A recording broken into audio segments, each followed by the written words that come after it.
Este pasado domingo 9 de enero se realizó en Venezuela la última elección regional pendiente de las megaelecciones del 21 de noviembre. El 21 de noviembre en Barinas, la opción que sacó más votos fue luego desestimado por el Tribunal Supremo de Justicia porque era una persona que tenía cargos legales que lo inhabilitaban políticamente. Se realizaron las elecciones, el mandato fue repetir las elecciones el 9 de noviembre y en estas elecciones resultó electo el candidato de la MUD, Sergio Garrido, que derrotó por una distancia importante al candidato del PSUV, a Jorge Arreaza.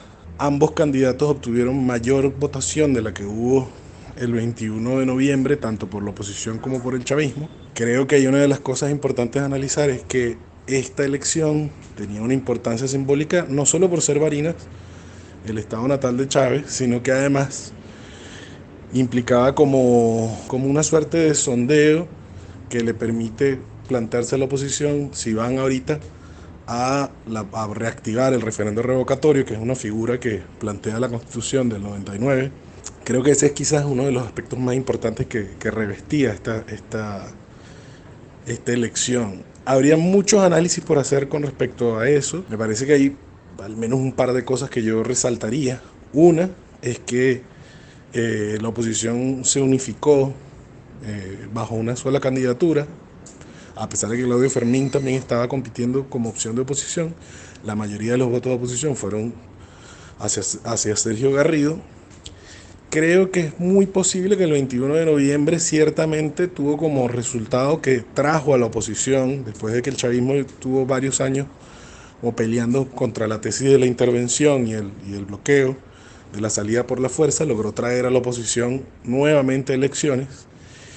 Me parece que la mayoría del electorado nacional no estaba convencido de eso, pero a partir de los resultados del 21 de noviembre, creo que la elección de este 9 de enero da como expresión que buena parte de la gente ve nuevamente en la vía electoral una posible vía de solución de los conflictos, del conflicto, de la crisis interna generada por la ofensiva yanqui, ¿no? El chavismo además agrupó la mayor cantidad de fuerzas posibles en torno a esta elección, lo cual entonces quiere decir que el chavismo, para poder, o sea, es un dilema interesante, porque el chavismo trae a la mayoría de la gente nuevamente al terreno electoral, pero ahora entonces tiene el dilema de que cómo hace para ganar elecciones en ese terreno, ¿no? Siendo que además es quien asume la carga de la crisis actual.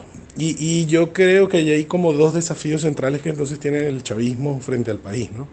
Uno, cómo gestar un nuevo modelo económico sostenible nacional, no dependiente de la renta petrolera, ya que la renta petrolera ha caído como resultado de las sanciones internacionales. Y tanto por lo que eso significa a lo interno como por la reconfiguración económica internacional, eso no se va a reconfigurar de otra manera. Principalmente porque las sanciones no van a concluir, los Estados Unidos necesitan mantener a Venezuela sancionado para evitar que el petróleo de Venezuela llegue a Rusia y a China, que son sus principales contendores a nivel internacional de su hegemonía en este momento. Por lo tanto, Venezuela necesita desarrollar un modo económico nacional no dependiente de la renta petrolera. Ese creo que es su principal desafío, y un segundo desafío completamente asociado a ese es cómo el chavismo reconstruye un relato político asociado a ese nuevo modelo económico nacional. Eh, Todo pareciera indicar que frente a un chavismo que lograba mantener una socialización de derechos a nivel nacional, sí, a nivel nacional, a partir de la recuperación de la renta petrolera, ha encontrado como estrategia generar condiciones para que el capital nacional e internacional inviertan dentro del país, reactivando un poco la economía, ¿no? Todos los análisis apuntan a salir de la hiperinflación y a una cierta reactivación de la economía, pero que sin duda entonces pasa, y esto hay que mirarlo con detalle, por una reactivación del capitalismo rentista venezolano, ¿no?